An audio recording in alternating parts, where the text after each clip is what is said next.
Alors Antoine, dites-moi le premier objet que vous ayez acheté ou vendu sur Internet. Le premier, ça a été une poussette pour la naissance de ma fille. Donc un achat que vous avez acheté sur Internet. Ouais, j'ai acheté. C'était sur le Bon Coin? Alors le premier, l'achat, non, c'était il y a longtemps. Hein. C'était sur un site e-commerce. Et le dernier alors? Le dernier, c'est j'ai vendu un lit. C'était le lit de mon fils. Donc, la vie des enfants fait que... Qu'on va sur des sites e-commerce. On vide et on remplit sa maison.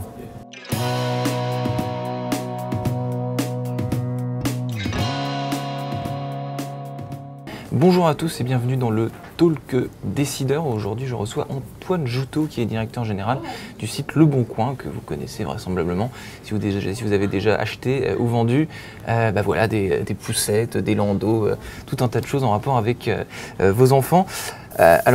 Antoine Joutot, bonjour. Bonjour. Par définition, sur Le Bon Coin, on peut à peu près tout vendre et tout acheter. Est-ce que vous diriez néanmoins que vous avez une spécialité, un objet, quelque chose qui se vend souvent et qui s'achète souvent? Non, je pense qu'on n'a pas de spécialité. Je pense qu'on accompagne les gens au quotidien dans leur besoin de logement, de se véhiculer, de trouver un emploi, d'équiper leur maison. Mais on n'est pas un spécialiste d'un objet, même s'il y a des objets évidemment stars sur le site comme la téléphonie, l'ameublement. Mais on ne peut pas dire qu'il y a un objet qui soit le symbole de la transaction sur Le Bon Coin. Disons qu'il n'y a pas un objet sur lequel vous prêtez plus d'attention, que vous mobilisez plus de moyens qu'un autre? Non, parce qu'en plus, comme nous sommes un site d'occasion, on a 28 millions d'objets sur le site. Donc il y a 28 millions d'objets différents qui ont tous une histoire et qui, quoi qu'il se passe, sont différents vraiment les uns des autres. Encore difficile d'en choisir un parmi les 28 millions. Ils ont tous une vie avant d'être vendus. Ils ont tous une vie et parfois ils ont beaucoup vécu et parfois peu. Le Bon Coin aussi, il a vécu déjà 12 ans, depuis 2006. Est-ce que vous êtes toujours aussi bon qu'au début? Par bon, j'entends. Est-ce que vous arrivez à suivre le flux, là, vous m'avez donné ce chiffre à l'instant, ce flux de produits sans cesse qui arrivent en ligne, etc. Est-ce que vous arrivez à tout suivre? Et si oui, comment? Alors, c'est une entreprise de croissance, Le Bon Coin, et le site a toujours autant de succès, parce que on fait toujours des croissances à 2 chiffres en termes d'audience et en termes de captation de nouveaux vendeurs et acheteurs. Donc oui, on a toujours le succès.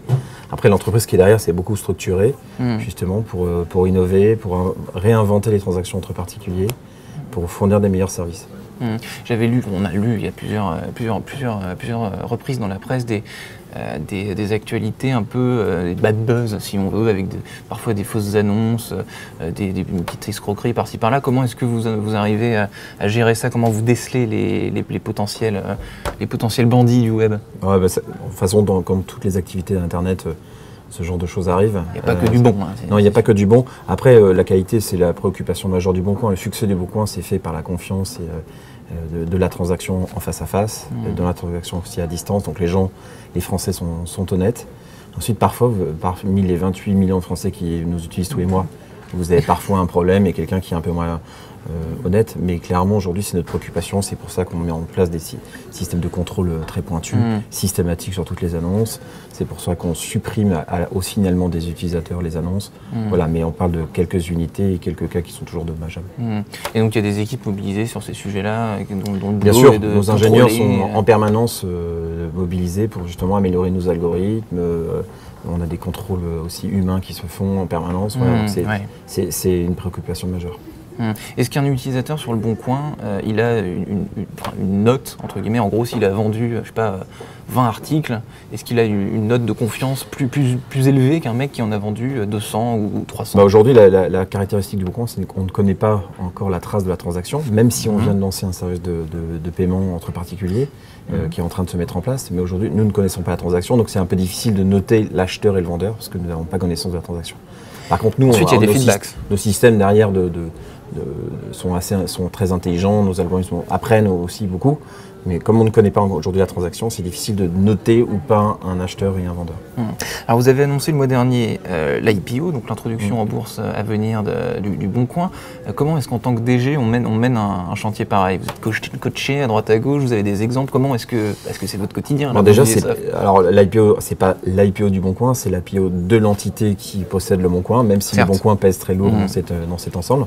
Donc heureusement pour moi, c'est pas moi qui vais être tout le temps à gérer cette cette introduction. Et vous y intéressez? Même si évidemment je vais être très sollicité, très mobilisé, je reste quand même très focus aussi sur l'activité du Bon Coin.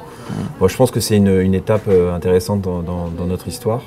Ça va être une opportunité aussi de se développer plus vite. Peut-être aussi que les projecteurs seront un peu plus pointés sur le Bon Coin, parce qu'a priori le Bon Coin va peser quand même très très lourd dans le bel ensemble. Mais voilà, les collaborateurs sont assez excités, mais on est quand même très concentrés aujourd'hui. C'est un truc qu'on ressent en interne, ça, l'excitation pré-IPO. Bon, aujourd'hui, ceux qui vont être très exposés en termes de charge de travail, c'est quand même le management. C'est-à-dire plutôt moi, Alexandre, mon DGA, etc. et ses équipes. Mais clairement, aujourd'hui, oui, il y a un peu d'attente parce que c'est une espèce souvent une consécration sur quand on introduit une entreprise de cette taille. Voilà, ça peut être amusant. Et c'est pour quand, grosso modo? On parle de Q2 2019. Ouais. Voilà, donc ça se rapproche. Donc, encore beaucoup de travail avant cette introduction. Alors, Bon Coin, le Bon Coin, je l'ai dit tout à l'heure, c'est plus de 500 salariés. Quels sont les profils que vous recrutez le plus en ce moment? Les besoins les plus urgents aujourd'hui, nous recrutons, qui font que vous allez devoir changer de site, ajouter un nouveau bâtiment. Siège, on recrute beaucoup d'ingénieurs aujourd'hui pour développer la plateforme, le Bon Coin, pour développer les services et les nouvelles fonctionnalités. C'est des fonctionnalités qui paraissent simples. Mais faire simple, c'est très compliqué. Par exemple, le paiement entre particuliers, par exemple la livraison 2019, par exemple l'évolution de notre moteur de recherche, ça coûte très cher en termes de jus de cerveau. Il faut beaucoup d'ingénieurs hautement qualifiés pour le faire. Donc ça, c'est à peu près la moitié de nos recrutements. Et puis le reste sont des commerciaux, des fonctions support. Voilà, donc l'année prochaine, on va recruter peu ou prou 200 personnes. Ah oui. Alors j'ai vu un reportage dans lequel vous êtes retourné sur les pas de votre adolescence à côté de Poitiers, dans un lycée qui était un peu révolutionnaire à l'époque, qui était dédié à l'innovation et au numérique. Est-ce que vous voyez travailler dans le futur sur une autre matière justement que le digital, que le numérique? Est-ce que vous auriez envie d'autre chose? Je pense que ça va dépendre. Aujourd'hui, moi je suis un bébé du digital, parce que je suis tombé dedans quand j'étais petit, et j'ai l'impression que tout est digital aujourd'hui. J'arrive même plus à me dire qu'est-ce qui ne l'est plus. Donc j'ai l'impression que si, en tout cas, je travaille dans une économie quelle qu'elle soit, il y aurait forcément du digital. Ça, c'est ma conviction. Après, on peut toujours être attiré par des projets excitants et différents, complètement à l'opposé de ce que je suis en train de faire, mais là, je pense que c'est un peu tôt. J'ai quand même une entrée en bourse dans pas longtemps. Il y a des dossiers. Il y a quelques dossiers. Donc là, non, je suis parti pour durer. Merci Antoine Joutot. Merci.